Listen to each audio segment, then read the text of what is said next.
Guaranteed দিয়ে প্রথম ওভারে উইকেট নেওয়া বলার আজ ফুলটসার এবং ন্যাংরা নামে জানা যায়। আপনার কি মনে হয় এর পিছনে বাবর আজমের হাত আছে, না পিসিবি ম্যানেজমেন্ট যে তাকে কন্টিনিউ খেলিয়েই যাচ্ছে? তো চলুন আজ আমি আপনাকে বলি যে প্রথমবারের মতো শাহিন আফ্রিদি ক্রিকেট খেলা শুরু করেছিল একটা ব্যাড লাক টিমের সাথে, লাহোর ক্যালেন্ডারের সাথে, যেখানে সে পুরো সিজন ভালো পারফরমেন্স তো করতে পারেনি, কিন্তু শেষ ম্যাচে মানে লাস্ট ম্যাচে সে তার ম্যাজিক স্পেল দিয়ে পাকিস্তান টিমে জায়গা করে নেয়। হ্যাঁ, আবার ওই বছর সে এশিয়া কাপেও ডেবিউ করে, কিন্তু সে সম্পূর্ণভাবে ফেল হয়ে যায়। আপনাকে বলি তো তারপর আসে 2019 ওডিআই ওয়ার্ল্ড কাপ, যেখানে সে আবারও সম্পূর্ণভাবে ফেল হয়ে যায়, যার কারণে তাকে পুরো ওয়ার্ল্ড কাপে চান্স দেওয়া হয়নি।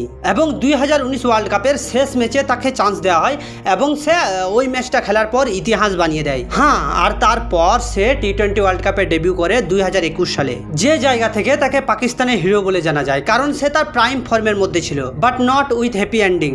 আর আপনাকে বলি তো সেই বছরই তাকে পিএসএল এর ক্যাপ্টেন বানিয়ে দেওয়া হয়, আর সেই বছর সে চ্যাম্পিয়ন হয়ে যায়, মানে সে প্রথম বছরেই পিএসএল ট্রফি নিজের নামে করে নেয়। কিন্তু আপনাকে বলি যে এখানে একটা কথা আপনি জানেন কি না, যে সে খেলেই চলেছে।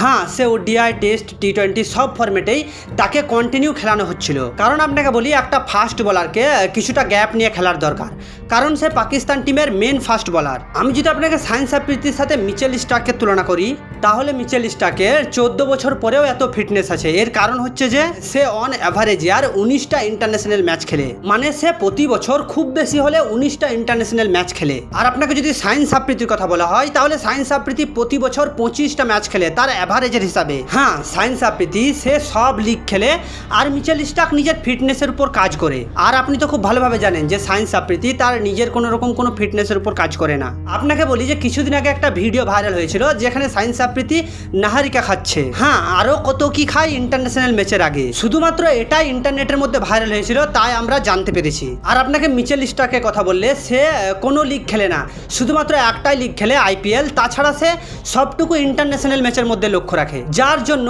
এমন করে করে শাহিন আফ্রিদির ফর্ম পিসিবি খারাপ করে দিচ্ছে। এখানে শাহিন আফ্রিদির কোনো হাত নেই, এখানে বলতে হলে সম্পূর্ণভাবে পিসিবি ম্যানেজমেন্ট দায়ী। As a injury 2022 before of the world cup and Asia cup, সেখানে তো শাহিন আফ্রিদিকে ছাড়া পাকিস্তানের টিম যে কোনোভাবে এশিয়া কাপ পার করে নিয়েছিল। তারপর সে ওয়ার্ল্ড কাপে কামব্যাক করে, আর স্টার্টিংয়ে মানে শুরুতে সে 2-3টা ম্যাচের মধ্যে সম্পূর্ণভাবে ফিট ছিল না।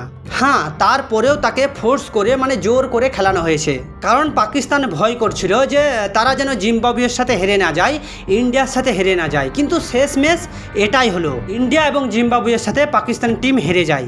তারপর আপনাকে বলি তো আবার সে পিএসএল এ কামব্যাক করে, আর আবার সে ট্রফি জিতে নেয়, মানে আবার সে চ্যাম্পিয়ন হয়ে যায়। কিন্তু ইনজুরির আগে যে শাহিন আফ্রিদি ছিল, মানে ফার্স্ট ওভারেই, মানে ওভারের শুরুতেই সে উইকেট নিত, সে কোথাও না কোথাও একটু হলেও হারিয়ে যায়, কারণ 2023-এ ওয়ার্ল্ড কাপ এবং এশিয়া কাপের পরে পরিস্থিতি আরও খারাপ হয়ে যায়। সে পলিটিক্সের শিকার হয়ে যায়, তাকে ক্যাপ্টেন বানানো হয় এবং তার থেকে ক্যাপ্টেন কেড়ে নেওয়া হয়। হ্যাঁ, যার কারণে তার মানসিক ভারসাম্য হারাতে থাকে, তাকে ডিস্টার্বও করা হয়, যার কারণে সে ফুল টেস বল করে, সে তার বোলিংয়ে লক্ষ্য করতে পারে না, যে কেউ তাকে বাচ্চা ভেবে মেরে চলে যায়। বাবরের সাথে তার সম্পর্ক খারাপ হতে থাকে, ইমাদ এবং আমিরের সাথে গ্রুপিং করতে থাকে, কোচের সাথে মিসবিহেভ করতে থাকে। 2024 টি-20 ওয়ার্ল্ড কাপে তার বোলিংয়ে রান নিয়ে নেয়, মানে তার বোলিংয়ে মার খেয়ে যায় বোলিং পিচের মধ্যে।